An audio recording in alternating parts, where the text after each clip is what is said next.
Welcome to Lighting for Profits. All light. Powered by Emery Allen. Here is your host, Ryan Lee. All light. Welcome to the number one landscape lighting show in West Michigan. That's right, guys. It is happening. We are finally the most watched, most listened to landscape lighting show in West Michigan. So kind of cool. If you're looking to start or grow a landscape lighting business, you're definitely in the right place. We are here to educate and motivate to help you dominate. So, guys, want to thank you so much for your support. We're up to over 100 reviews, still accepting 5-star reviews on Apple and Spotify. So, if you're bored and you're like, I don't really want to listen right now, then at least go do a 5-star review. And if you do want to listen, we got an awesome show lined up. Guys, we've got the inventor, the founder, the owner of Armada Technologies. And so, I like to talk about sales and business and stuff like that. So it's like, why would we be talking about a wire tracer? Well, we're going to talk about why we're going to be talking about a wire tracer because this has to do with your profitability. And so I'm really excited to have Bruce Nelson. Like I said, he's the founder. He's the owner of Armada Technologies. Excited to have him on the show. Talk about his entrepreneurial journey and how that's been going, and also talk about how his products can help us out in the lighting industry. So make sure to stick around and listen to him. And by the way, before we have Bruce on, someone asked me the other day, they're like, what's the average? They were asking numbers about landscape lighting, what's the average ticket and how much can you make? And it's like, well, how much can you make? I mean, how much will you make if you do the right things, right? Because can and will are different things. But I want to pose this question. Can your outdoor lighting business, okay, tell me what you think. Can your outdoor lighting business make 1.2 million top line and net $240,000 profit with just 2 installers in 12 months? Do you think you can do that? 2 installers, 1.2 million top line, bottom line, 240K profit after you pay yourself an owner's salary. Is that possible with just 2 installers? Well, it's actually not just possible. It's actually pretty simple. Now, simple doesn't mean easy. Okay. If it was easy, everyone would do it, right? But there is a way. And so I want to just break down like how you, if you're at 0, can go to 1.2, and maybe you're already at 500, maybe you're already at 1.2, maybe you're already at 2 million, how you can add an extra 1.2 million with $240,000 profit attached to it with just 2 installers. Now, most people aren't ever going to do this, and here's why. As a business coach, I'm formally trained. I'm not formally trained. I just had a lighting business. I had a landscape lighting business. I had it for 12 years. I sold it. I figured out all this stuff that didn't work, right? That's how you become a certified business coach. But one of the things that they teach you in business coaching school is you have to use certain phrases. Like one of the phrases that you're supposed to say all the time, and you guys know this if you follow any business coaches on social media, know your numbers. I'm supposed to say that. If you say that like every other day, you're really, really good business coach. So know your numbers. But when you hear people say know your numbers, like what does that even mean?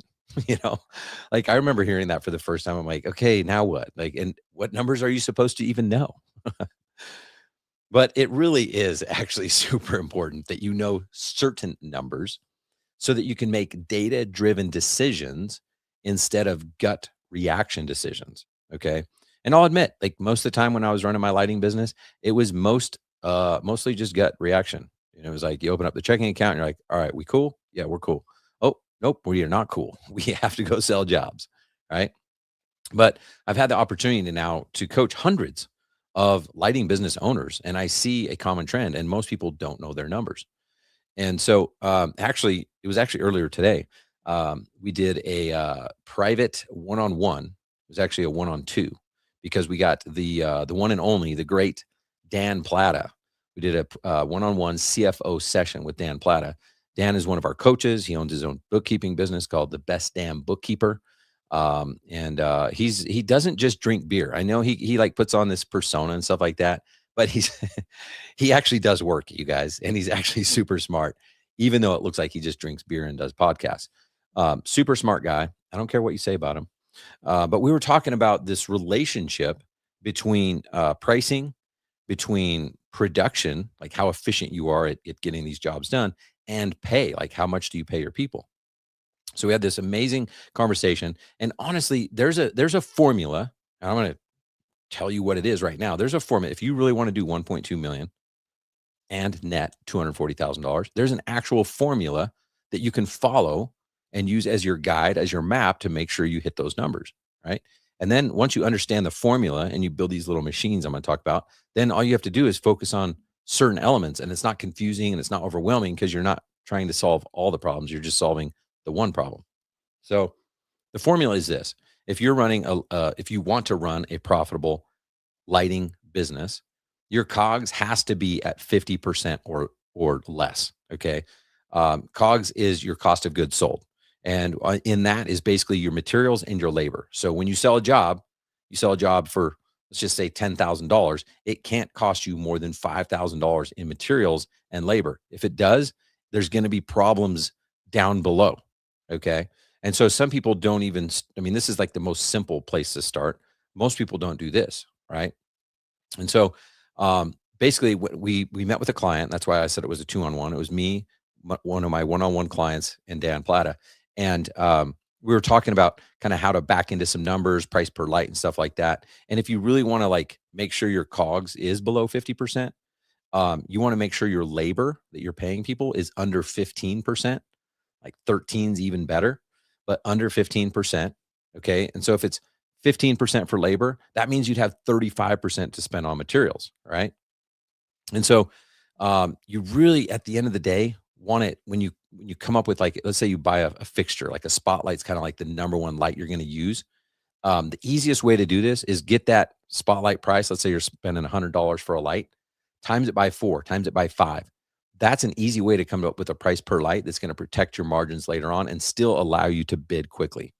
I'm not going to spend time right now. I don't have the time to go into all the details on how to figure this out, but your COGS needs to be less than 50%. If it's over, then you're eating into your bottom line, and that 240,000 is suddenly 180,000, 150,000, $100,000 profit. Like the profit's going to go quick, right? Marketing should be the budget that we put together is 7%. Now, can it go up to 10? Can it go up to 15? Absolutely. But something's got to change, right? So these numbers are all going to add up to 100%, and you got to figure out where you're going to cut or where you're going to increase. So if you want to increase your marketing budget from 7% to 10% or even to 15%, are you okay potentially making less money for a while until you start selling more jobs? Are you okay with raising your price? So now all of a sudden that 10% goes back down to 7%, right? Admin, which includes like your office personnel, which includes your owner's salary, 14%, fixed overhead, 5%, and variable overhead, 4%. So all that adds up, right? And that's how you walk away. And then the other number is 20%. That's your profit. That's your net profit.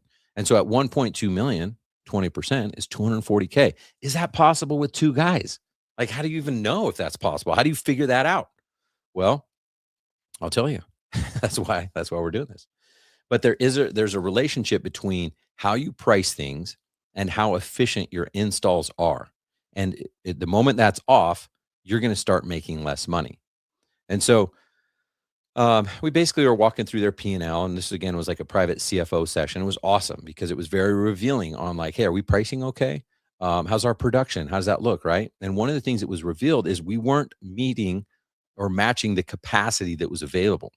And here's what I mean by that. They had strong sales, but it wasn't 1.2 million. Okay. It's about half that.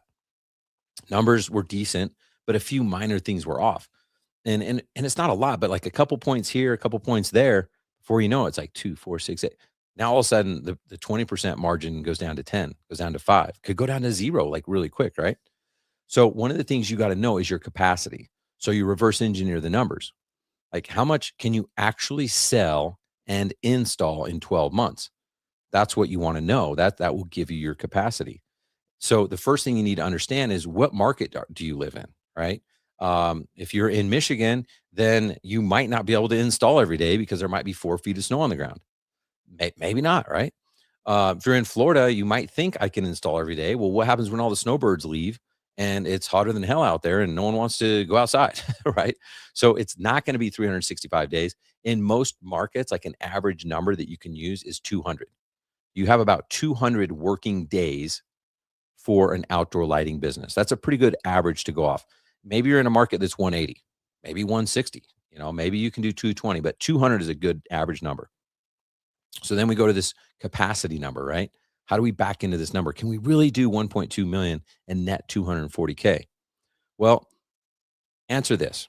How many lights can two installers install per day? Like on average. Okay. And if you don't know because you're like, I don't know, it's just me. Well, then you're going to have to guess. Okay. And at some point, you're just going to have to make up a budget number, go do some installs with two people and measure their productivity. Okay. If your two guys can install 10 lights a day, then that's the number you're working with. Can you hire two other guys that would be more efficient? Maybe, probably you should be, right? But your numbers are unique to you and your environment. Okay. If you're installing in rock and someone's installing lights on the beach in Florida and you just let the wire on the ground and it sinks in the sand, it's probably going to be a faster installation situation, right? So how many lights can two installers install per day? Well, I'm just going off of some non-aggressive numbers here. Do you think that two people could install 15 lights in a day? Is that possible? Is that crazy? It doesn't sound crazy to me. 15 lights, two people, that's only 7.5 lights each. Okay. Now this is average. Maybe you do installs where you only do a core drill every 200 feet. That would be weird. Why would you do those installs? Right. But an average install, yeah, two guys can install 15 lights in a day. That doesn't sound crazy to me. Okay. And so if you're charging $400 per light and you're doing 15 lights per day, how much is that? That's $6,000.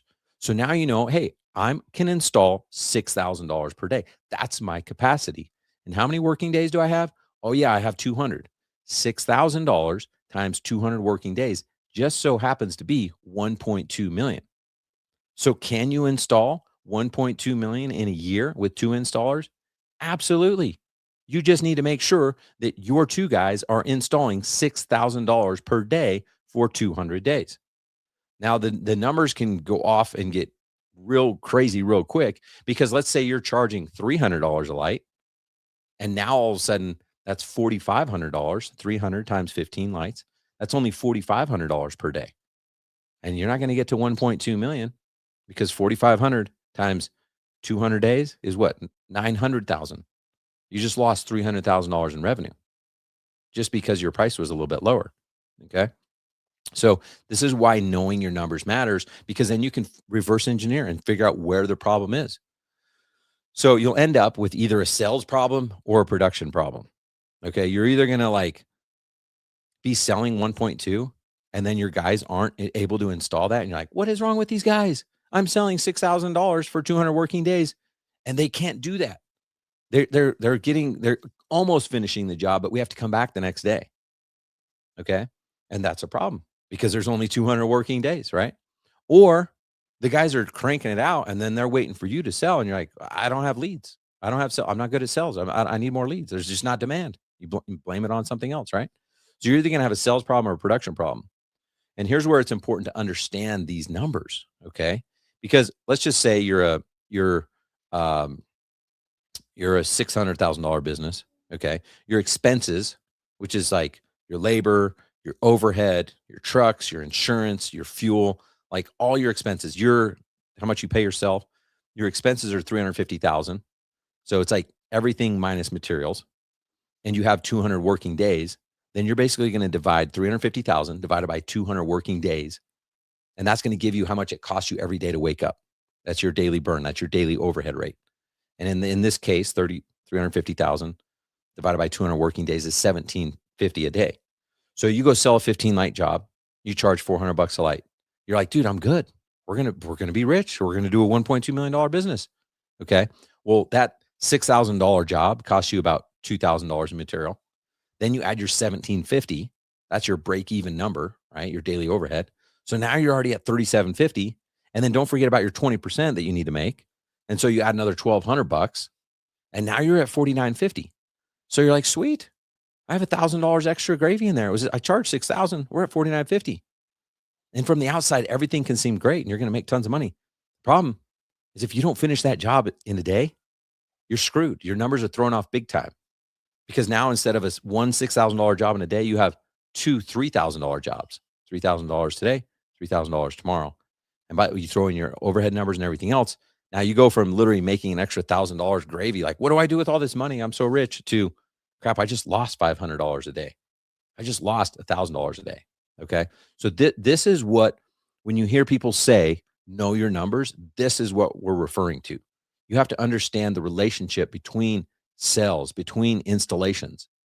If you need a job cost and figure out, hey, I thought that job was going to take 2 days. Why did it take 3? Because that's where you're losing so much money. You can have a $500,000-$600,000. Heck, you can have a $1.2 million business and not make any money. All because you don't know your numbers. You don't know how much you have to install. And you don't have a way to incentivize your guys. Like, no, you need to get this job done, right? Or maybe you need to raise your prices. Maybe you do need to charge more. But there's a relationship, and you need to understand that by knowing your numbers. So I want to encourage you guys to build the machine. There's a marketing machine, there's a sales machine, and then there's an operations or production machine. Once you build those independently, connect them, then what's beautiful about this whole thing is it's a system and it's built, and all you need to do is just feed the machine, feed the beast. And you just put leads in the front, it spits out to appointments, goes to sales, sales goes to installs goes to profit in your bank account. But you need to dial in each machine. And once it's dialed in, then your only job is to get leads into the front end of the machine, and then maintenance. Machines aren't going to last forever. They need maintenance, right? So that's why you get invested in leadership and management and everything else. So I want to encourage you guys to really spend time knowing your numbers. Okay. If you need help, reach out, connect with Dan Plata. He is the best damn bookkeeper. He's a super smart guy. He can get you on the right track. So reach out. You should be measuring numbers every single week, every single month, so that you know if you're making data-driven decisions or just gut reaction decisions like I used to. So make sure you guys are spending time doing this. Hey, you guys know this, but friends don't let friends install garbage lamps. If you want less callbacks and more referrals and repeat business, stick with Emery Allen. Emery Allen makes premium LED lamps for lighting professionals who demand the best. Don't settle for less. Upgrade your designs and installations today with Emery Allen. All you have to do is reach out to Jackson. His email, JacksonL, as in the letter L, JacksonL@emeryallen.com, to take advantage of their contractor pricing. Don't forget to mention that you heard about him here on Lighting for Profits, and they'll hook you up. Again, the email is JacksonL@emeryallen.com. All right. Did I tell you we're having Bruce Nelson on? I think it's time to get the show on the road. Let's get our intro music going on. What do you guys say? Plus, I need a drink.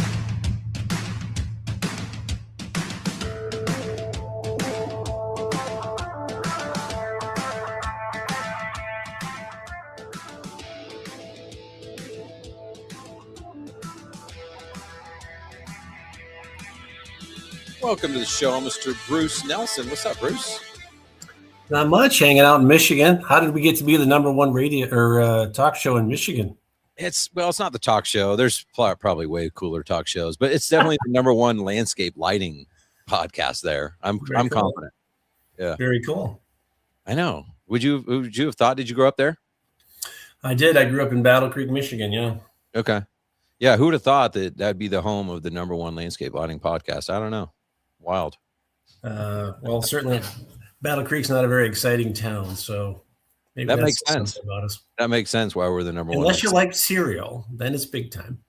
Oh, really? They make a lot of cereal there? Kellogg's started there. Post started there. It's called Cereal City. So did not know this. See, we're learning things already. So does that mean you're a cereal fan, or you're like when I was a kid, it was 2 bowls for breakfast and 2 bowls before I went to bed.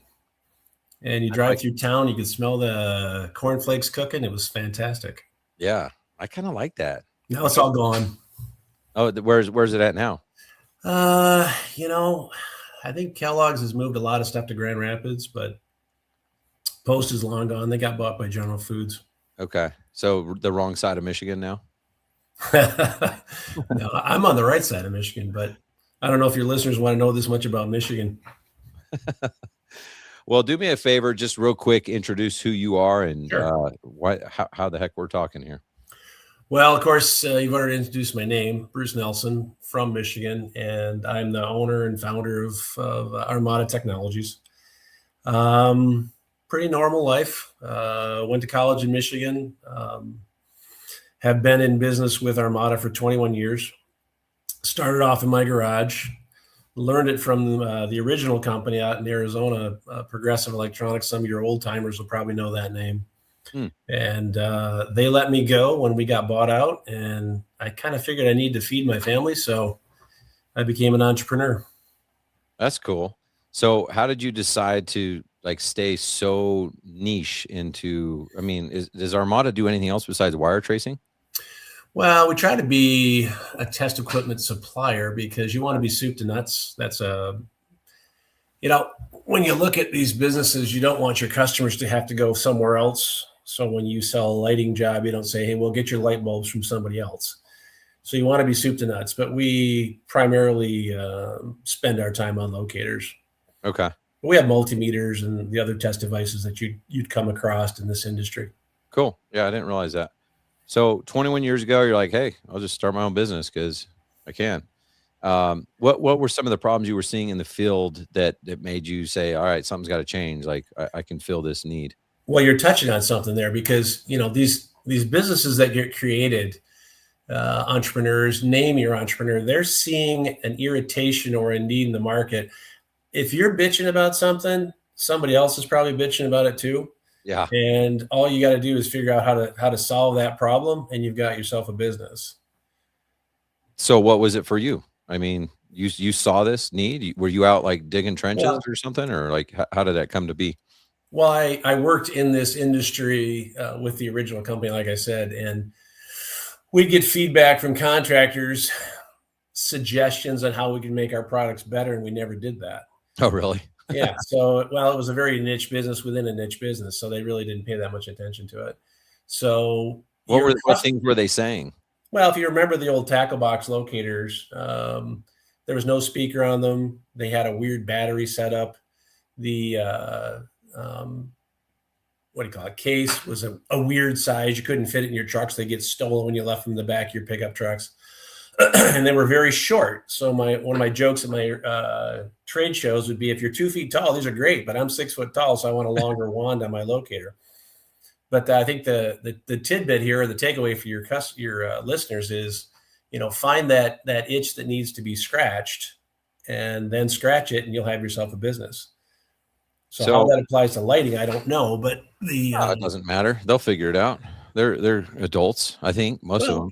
What if people, I always think it's funny with a lot of businesses, retail, et cetera, dealing with the public, they're open when everybody's working. I mean, I've always thought, like, why not open your business from like 12 to 9? Because I'm home from 5 to 9. I'd like to see you. I know. I've thought that too. I'm like, I hate it when you go to the store fully expecting to like spend money, and it's just 6 o'clock and they're closed. I'm like, how, what? Like, yeah. When don't regular people work? Like, I work.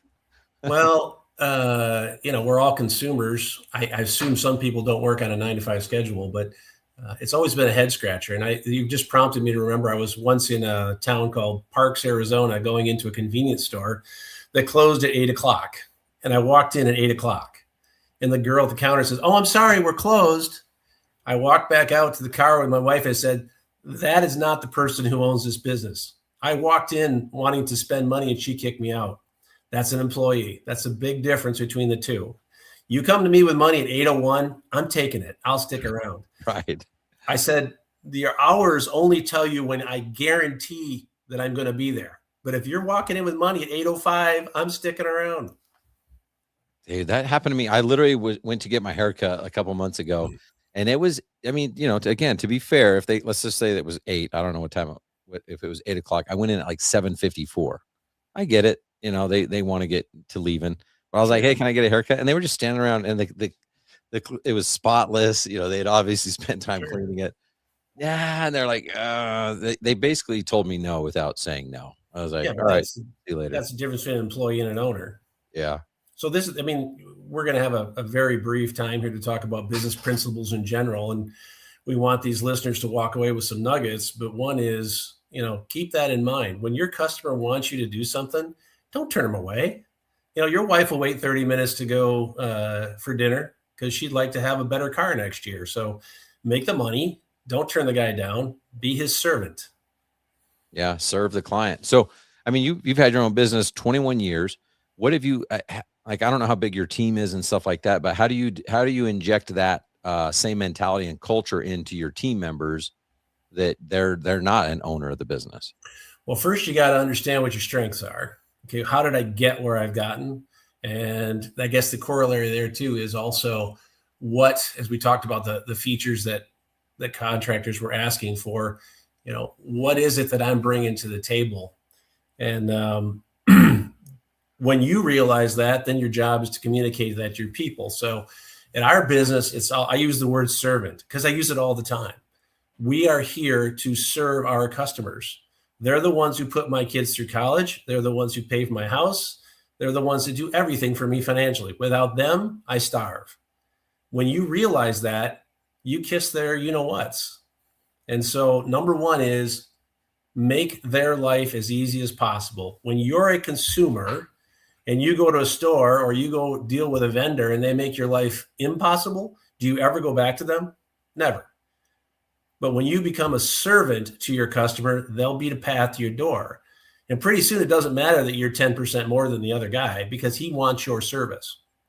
So I beat in my people's, I don't beat it into them. I strongly coach them to believe that we are the good guys. We are never telling our customers what they want. Our customers are never wrong. We don't tell our customers no. We're there to serve them.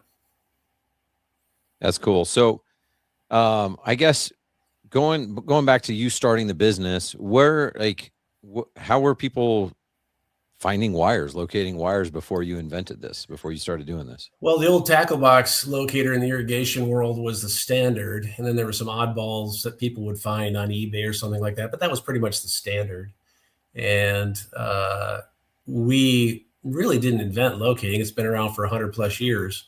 We just improved and listened again to what customers were telling us. So give them the product that they want. It kind of falls in line with that service philosophy.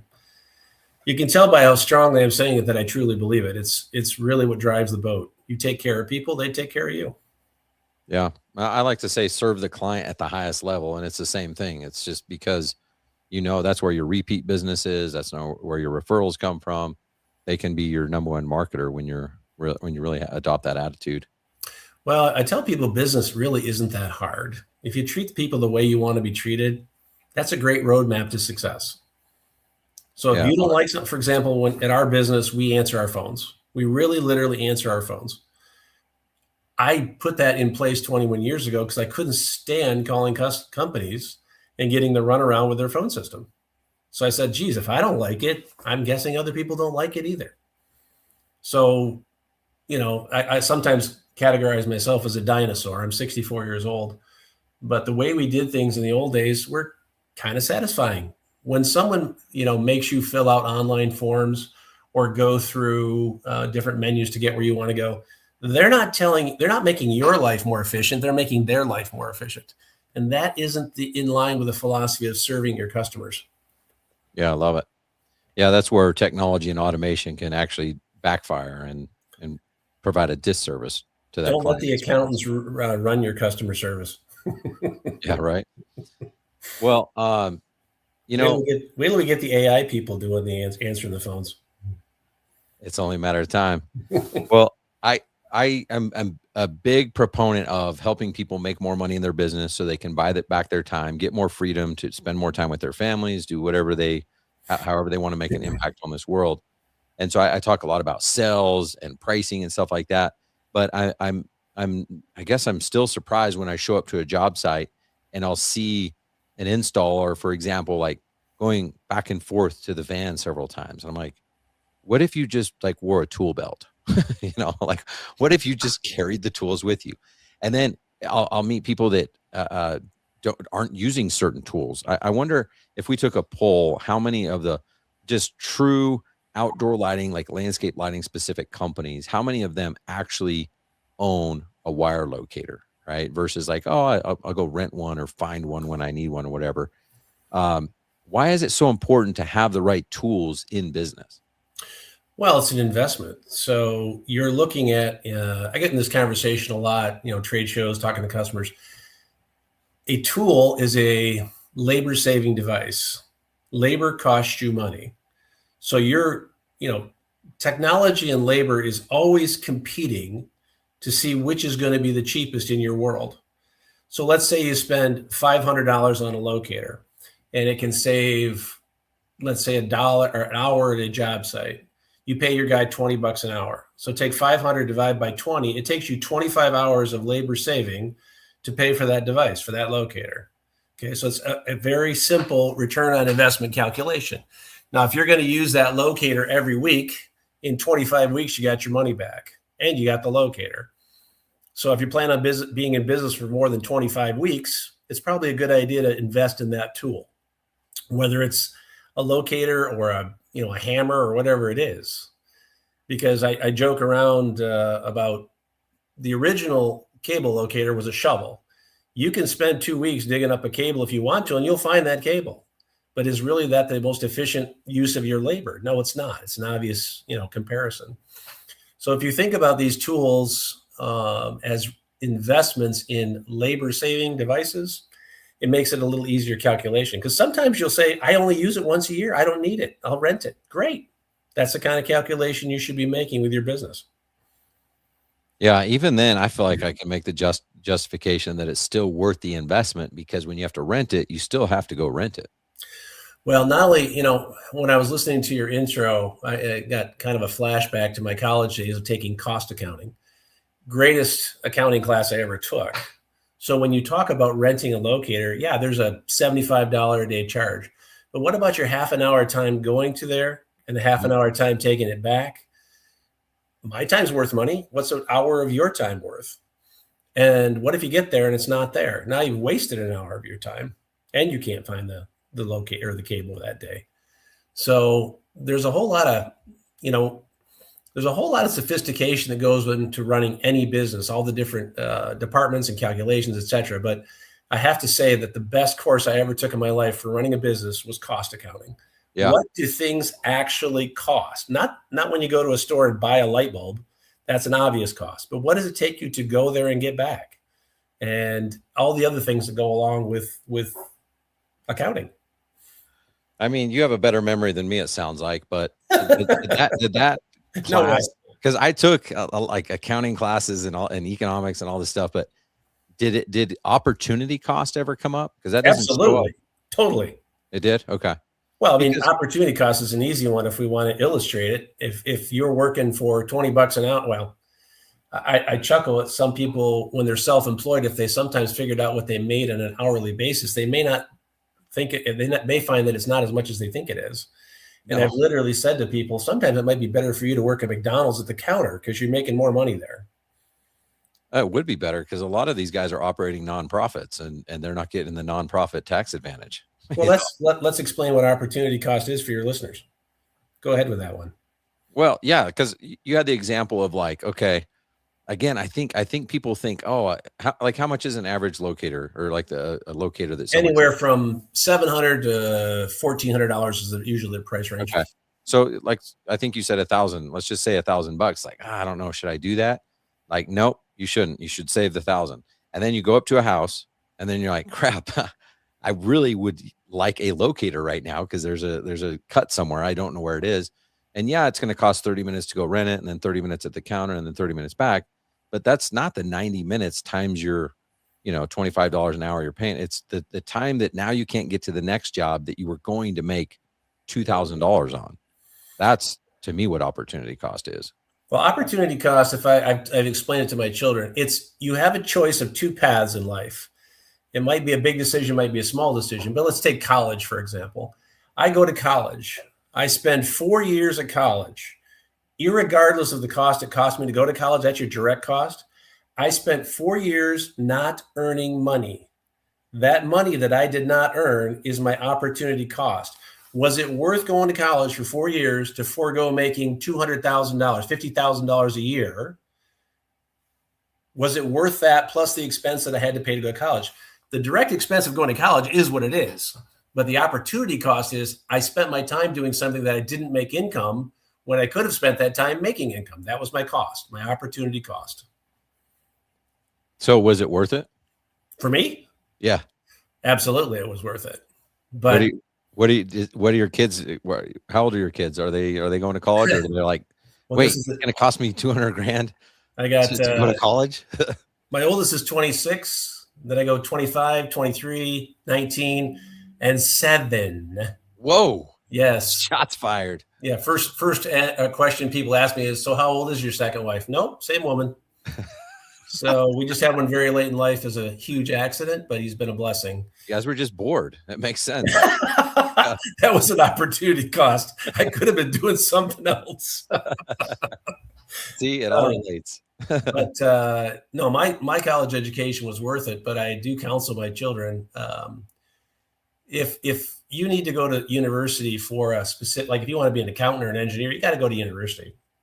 But I probably learned a lot more about business just doing it versus reading about it. Yeah, that's how I feel too. I feel grateful that I did it, and I definitely I know it was worth it. But it's funny, my daughter, she's a junior in high school, and she'll send me like videos from like Gary V, and Gary V's like, school is such a waste, and I never went because I knew my potential, and I was just going to be an entrepreneur. And I'm like, but Kate, like, if you're going to be an entrepreneur, then you can, like, subscribe to that mentality, but that doesn't mean you just can't go to school. It depends on what you want to learn, but I never sat in high school and said, I want to be the owner of a cable locator company someday. Right. So you don't know what you don't know. By limiting your choices, okay, you're making a decision there. But there's plenty of examples of people who didn't get a quote unquote formal education who did well in life. This is probably a good nugget for your kids, but not necessarily for guys who are already in the lighting business. But if you want to be successful in anything, I also preach to my children, you need 3 things. Now, there's more than 3 things, but these are the 3 main ones: desire, training, and ability. So for your guys, I mean, if you're thinking about getting into your own lighting business, you better like getting up. In fact, when you get up, it's not you're going to work. It's I get to go to work today. I'm so excited. That's the desire portion. You can learn. That's the training. And the ability, well, you're going to have to self-evaluate whether you're any good at this. But if you don't have the desire, you're wasting your time for whatever you're trying to do. Yeah. Yeah. Eventually you'll run out of gas and be like, all right, I don't like this. If it's a chore, you're not going to do it. Yeah. So, well, I'm trying to think of like reasons why every lighting company wouldn't have a wire locator. And I was thinking, you know what? Like you said, you don't know what you don't know. Like my common sense is different than your common sense. You'd probably look at some of my choices in my life and be like, what? I thought that guy was more competent. We all have different levels, right? And so I'm thinking about it. I bet you a lot of people don't even know, like, why would if they've never used a wire locator, like, what does it actually do? Like, go back 22 years before you knew what one was or whatever. And like, what does it do? What's the benefit of it? Well, the primary 2 benefits are going to be, I want to know the path. Okay. So why would you want to know the path? Well, for one thing, before you start digging up a hole, you want to make sure you're not going to hit something. That's usually, in England, they have a product called the Cat and Jenny. And I wonder, what the hell does that name come from? Well, Cat is cable avoidance tool. And Jenny was the generator, short for generator. But long story short, avoiding screwing up something else by knowing where your wires are going. Number 2, though, is probably not as well known, as cable locators can also find damaged wire. So if you got to cut wire somewhere, I don't have tons of hands-on experience with lighting wire finding, because it's kind of simple. It's fairly short and fairly shallow. But a friend of mine had a string of lights that weren't working, and he thought the wire was broken. So sure enough, we hooked up the locator, went 30 feet, the signal stopped. Well, that's where the lighting had been broken by a snowplow blade. So I would say cable avoidance and damage searching, identification. Yeah. Well, I see a lot of people saying, "Hey, I cut a dog fence. What do I do?" Like they're very reactive. So can you get a locator, hook it up to the dog fence wire, and find that and mark it out before you go? Yeah, lighting and dog fences are probably the two easiest locates you can find because they're so short and shallow. When you get that broken wire, basically the signal just stops right there where the wire's broken. Yeah. So that indicates it. But I like the idea of being preventative and being like, that's just part of our standard operating procedure. Hey, I see you have a dog. Do you have a dog fence? Yeah, we do. Okay. So we're going to get that marked out before we actually start trenching. How about, obviously irrigation? What about fiber? Can you mark out fiber? Fiber's a great one. Fiber in and of itself is not traceable because it's not a metallic conductor. The old days, they would put a tracing tape above the fiber because they don't want it broke, obviously. So they put a metallic conductor specifically for locating above that fiber cable. Nowadays, they're going to incorporating that tracing cable into the fiber jacket so that you can track it that way. But you're going to probably run into both of those types. So you usually can track it because they've modified. Well, I can never say you can track it because technically you can't track fiber because it's not metallic, but you can certainly track the tracing wire that they put in it, either put with it or put above it. Yeah. Because they're very sensitive. They don't want, that's a pain in the ASS to fix a fiber line. Yeah. Yeah, I really think that most people aren't using it because they don't know, like, well, when would I use this? Well, you're going to know if you've been doing your business for 6 months, you're going to know how many times you needed to find a wire and or find a broken wire. So your experience fairly quickly is going to tell you, do I or do I not need one?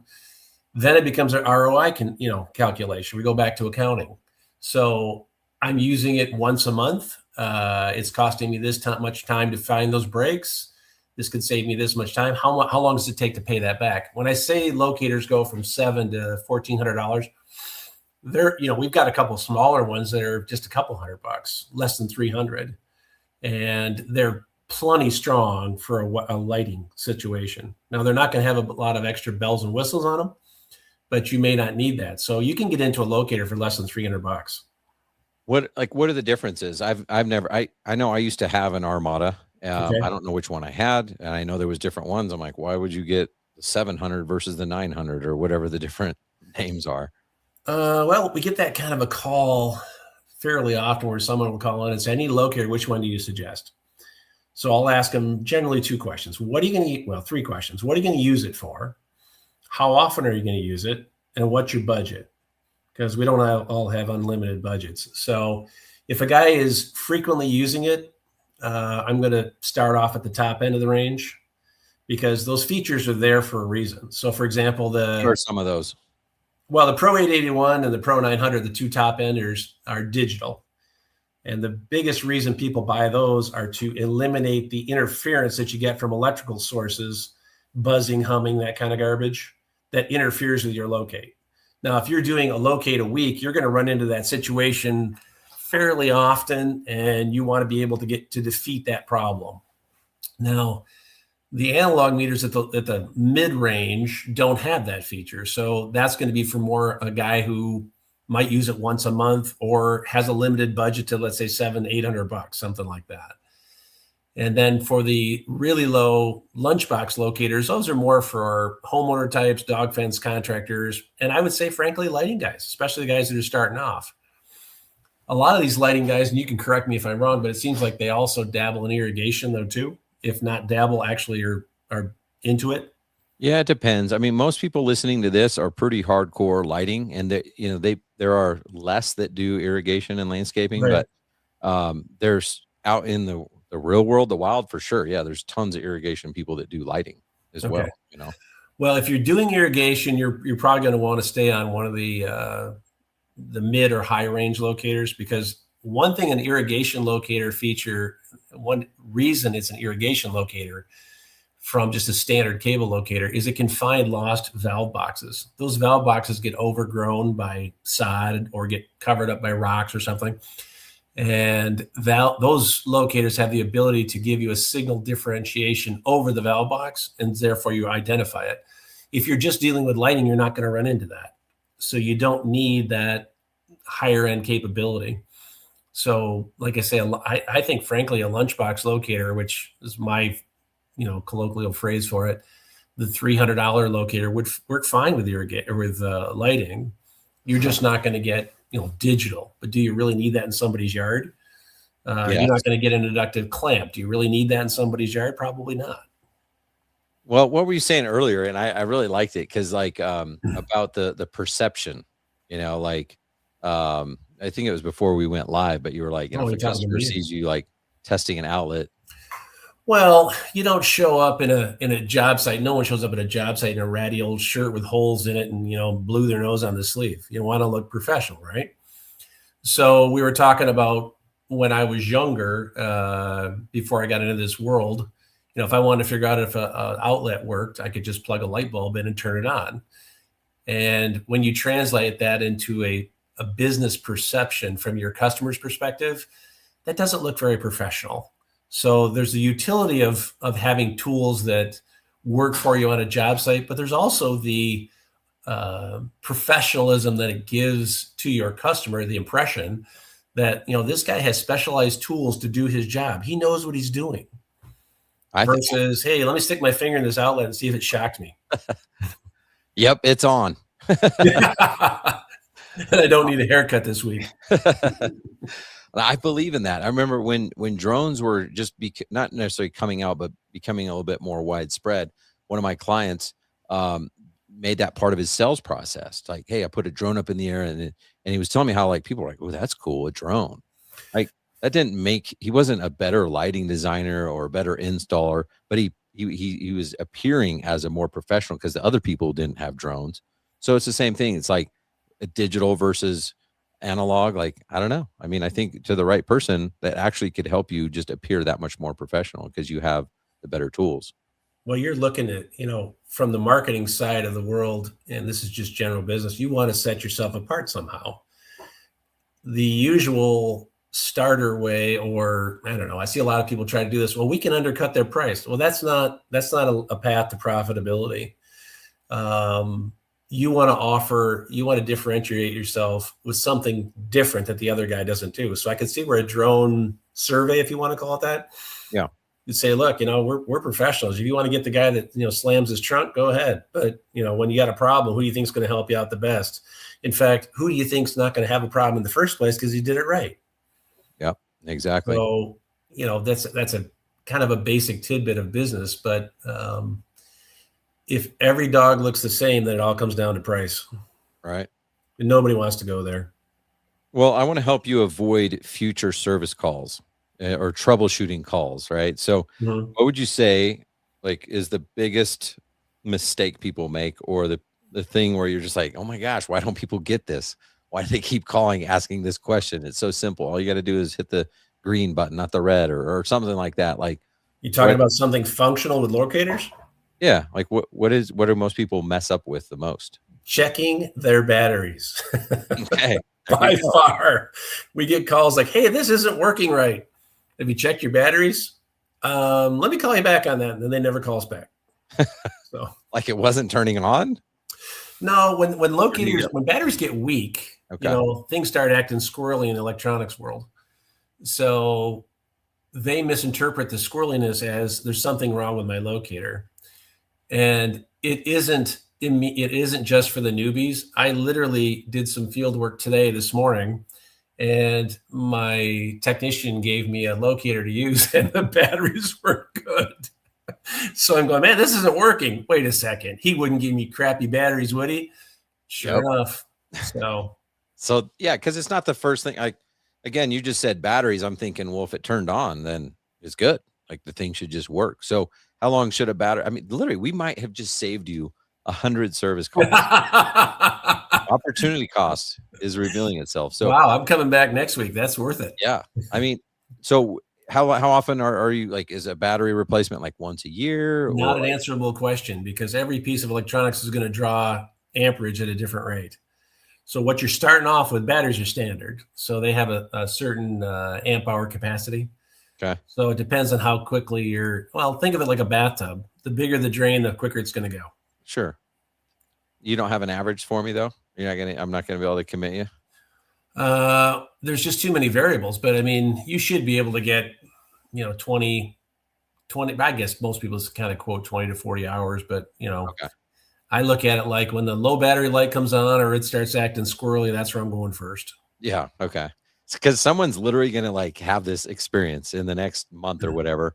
They're going to be using the locator. It's going to go squirrely and they're like, you know what? Let me just check the batteries. And they would have called you, but now they're just going to change the battery. Well, I'm going to tell you, it's going to be more than once a month. Well, I'm just saying. No, if you can avoid, if you can avoid once a month, that's good. But the thing about it is, we feel bad when someone sends us a locator back for repair, and all it is the batteries. Because they're wasting their time and money, and I'm like, geez, we're on your side. We're trying to make your life better. Yeah. So they don't call you first and say, yeah. Well, we even have calls where people say, I just changed the batteries, and they come back and they're bad. So there's I won't say confusion out there, but I guess the best way to leave this topic is just check your batteries when things start acting squirrely. Cool. All right. You're welcome to call us, and the first thing we're going to say is, did you change your batteries? You're not welcome to call. I just saved you, Bruce. Don't call Bruce. No, do call us. We like customer interactions.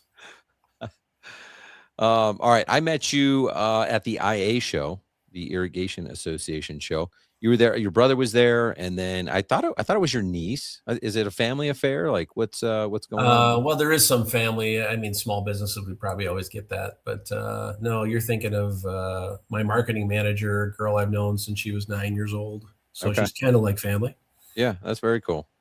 I'll refrain from bringing up her name just for privacy purposes. If she gets mad, she can get mad at me. But it just seemed like it seemed cool. It seemed like a cool culture, and it wasn't like just a corporate company that I was talking to. It was just a family, and like, yeah, this is what we do. And even in our conversation now, just super laid back, chill, wants to serve the client at the highest level. We almost have no turnover in our company. I take that as a badge of honor that, when you employ people, when they leave, that's your fault. You didn't give them what they wanted. So if you wanted them to stay, you should have been talking to them to see what made them happy. If they leave, it's not their fault. They either wanted better opportunities, better work environment, better pay, whatever it is. But people don't leave our company, and I'm pretty proud of that. That's cool. I mean, you must be doing something right. So what are you doing to serve your team members at the highest level, not just your clients? That's a great question. One of the things I like to look for, because, at the end of the day, I want to make money too, is try to find things for your employees that they're interested in that don't cost you money. Okay, so in some of the employees we can have virtually totally flexible work hours at the office. So I don't go as far as Kevin O'Leary, kind of a business guru. He said, I don't care what you do and when you do it, as long as you get your work done. I'm not quite that laid back. But if you can find, for example, let's say I've got a sales guy that has an issue in Denver with a family member and needs to go there. I said, well, why don't you go do some sales calls there for a couple of days and see your relatives while you're there? And, it's a business trip, so it's on me. So you look for opportunities that benefit you and benefit them. Nice. And if they don't cost you any money, that's even better. So yeah, that's cool.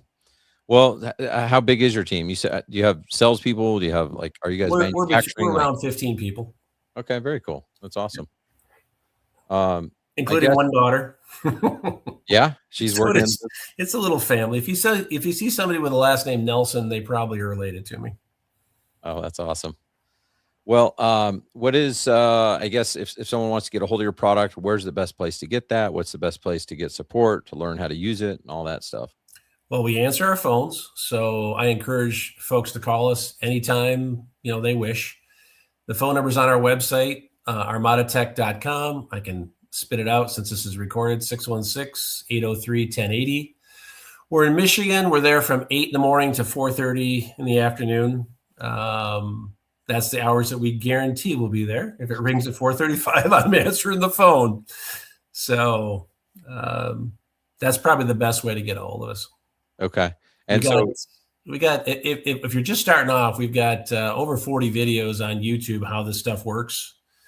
And we actually have a beginner's training course on our website, armadatech.com, that they can learn basically how to diagnose irrigation issues, et cetera. But there's a gazoodle of information out there. I just got a link for a video today from a company, Ewing Irrigation, who did an expose on our Pro 900 digital locator. So a lot of independent people are doing reviews, how-tos, et cetera, out there in YouTube. It's all over the place. Okay. Well, do they buy like from a Ewing Irrigation, or do they buy direct? How do they get the product? We don't sell direct. Through distribution, those distributors are listed on our website. Okay. So they can either just go in and buy from one of those distributors, or they have questions on which one, they could call you, decide which one is best, and then go pick one up. If I had questions, I would probably call us, just since we're the guys that know the most about it. We love our distributors, but they've got 60,000 SKUs that they're supposed to know about, and that's almost an impossibility. I'll guarantee you there's something about my product that I don't know, and I'd have to ask somebody at some point. So we are kind of the Bible there, and but they're good at running transactions. People usually have relationships with those kind of guys. So yeah, cool, man. Well, man, really appreciate your time, Bruce. This was a great conversation. Were you surprised that we went almost an hour talking about wire locators? Are you kicking me off? No, I was just halftime. I thought you were just going to go for halftime. And yeah. I was just going to say, plug in for Guinness Zero. That's what I've been drinking here. Oh yeah. I love Guinness, but I've overstayed my welcome for alcohol. I quit about 30 years ago. Dang. But you're just doing the non-alcoholic alcohol. I've never tasted a better non-alcoholic beer in my life. It's really good. So there's your plug for Guinness Zero. Maybe they could be a sponsor. Can you reach out to them and see if they'll sponsor our podcast?